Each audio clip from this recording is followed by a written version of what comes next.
ರಾಮನ ಗುಡಿ ಕಟ್ತೇವೆ ಅಂತ ಹೇಳಿ ಎಲ್ಲ ಆವಾಗ ಇಟ್ಟಿಗೆಗಳು, ಬಂಗಾರಗಳು, ದುಡ್ಡು ಎಲ್ಲನೂ ಅವಾಗೂ ಎಲ್ಲ ಸೇರಿಸಿದ್ರು. ಆದ್ರೆ ಅದ್ರ ಲೆಕ್ಕ ಯಾರೂ ಕೊಡಲಿಲ್ಲ. ಅದು ಎಲ್ಲಿ ಹೋಯ್ತೋ ಗೊತ್ತಿಲ್ಲ. ಈಗ ರಾಮ ಮಂದಿರ ಕಟ್ಟಾದ್ಮೇಲೂ ಕೂಡ ಅಲ್ಲಿಂದ ಕಳ್ಳತನ ಆಗ್ತಾ ಇದೆ. 5,000 ಕೋಟಿಯಷ್ಟು ದುಡ್ಡು ಅಲ್ಲಿಂದ ಪೋಲಾಗಿದೆ ಅನ್ನತಕ್ಕಂಥ ರಿಪೋರ್ಟು ಬರ್ತಾ ಇದೆ. ಪೂಜಾರಿನೇ ದುಡ್ಡು ಹೊಡಿತಾ ಇದ್ದಾರೆ. ರಾಮ್ ನಾಮ್ ಜಪೋ ಪರಾಯ ಮಾಲ್ ಅಪ್ನಾ. ರಾಮನ ಹೆಸರು ತಗೊಳ್ಳೋದು,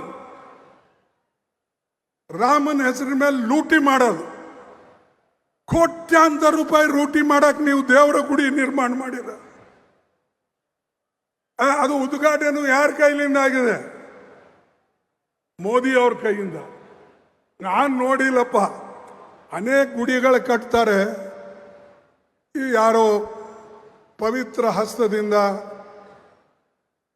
ಕೈಯಿಂದ ಸ್ವಾಮಿಗಳಾಗಲಿ ಅಥವಾ ಯಾರು ಅತ್ಯಂತ ಪ್ರಾಮಾಣಿಕವಾಗಿ ತನ್ನ ಜೀವನದಲ್ಲಿ ನಡ್ಕೊಂಡು ಹೋದಂಥ ಪೂಜ್ಯ ವ್ಯಕ್ತಿಗಳ ಕೈಯಲ್ಲಿ ಗುಡಿಗಳ ಉದ್ಘಾಟನೆ ಆಗ್ತವೆ.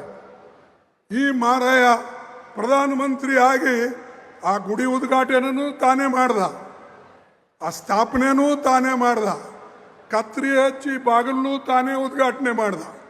ಈಗ ಬಹುಶಃ ಅಲ್ಲಿನ ಹುಂಡಿಯಲ್ಲಿ ದುಡ್ಡುಗಳು ಹೋಗ್ತಾ ಇವೆ. ಏನು ಇವ್ರ ಶಿಷ್ಯರು ಮಾಡ್ತಾ ಇದ್ದಾರೋ ಮತ್ತಾರು ಮಾಡ್ತಾ ಇದ್ದಾರೋ ಅನ್ನತಕ್ಕಂಥದ್ದು ಅದರ ತನಿಖೆ ಆಗಲೇಬೇಕು. SIT ಕೂಡಿಸ್ಬೇಕು.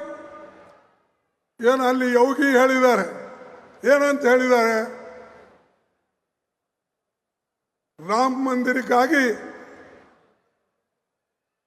500 साल लगे राम मंदिर के लिए, 15 दिन में मैं उसका हिसाब लूंगा, कौन क्या करे।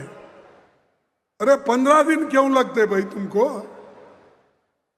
भगवान तुम्हारे साथ है, मंदिर तुम्हारे साथ है, मोदी तुम्हारे साथ है, तुम वहां के चीफ मिनिस्टर हो, करो, डालो जेल में जो लूटे हैं, जो लूट रहे हैं राम के नाम से. ಇದು ಮಾಡ್ತಾ ಇಲ್ಲ. ಅವ್ರು ಏನು ಮಾಡಿದ್ರು ನಡೆದು ಹೋಗ್ತದೆ. ಕಳ್ಳತನ ಮಾಡಿದ್ರು ಮಾಫ್, ದುಡ್ಡು ತಿಂದ್ರು ಮಾಫ್. ಆಮೇಲೆ ದೇವ್ರ ಹೆಸರ ಮೇಲೆ ನೀವೆಲ್ಲರೂ ಓಟ್ ಕೊಟ್ರಿ. ನೀವು ಅಂದ್ರೆ ನೀವಲ್ಲ, ಇಡೀ ದೇಶದಾಗೆ ರಾಮ ಮಂದಿರ ಮೇಲೆ ಓಟ್ ಕೊಟ್ರು, ಧರ್ಮದ ಹೆಸರಿನ ಮೇಲೆ ಓಟ್ ಕೊಟ್ಟರು.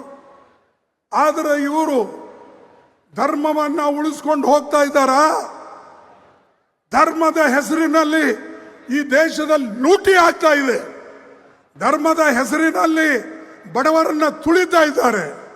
ಧರ್ಮದ ಹೆಸರಿನಲ್ಲಿ ನಮ್ಮ ವಿದ್ಯಾರ್ಥಿಗಳಿಗೆ ತುಳಿತಾ ಇದ್ದಾರೆ. ಧರ್ಮದ ಹೆಸರಿನಲ್ಲಿ ನಮ್ಮ ಬಡ ಜನರಿಗೆ ಇವತ್ತು ತೊಂದರೆ ಕೊಡ್ತಾ ಇದ್ದಾರೆ.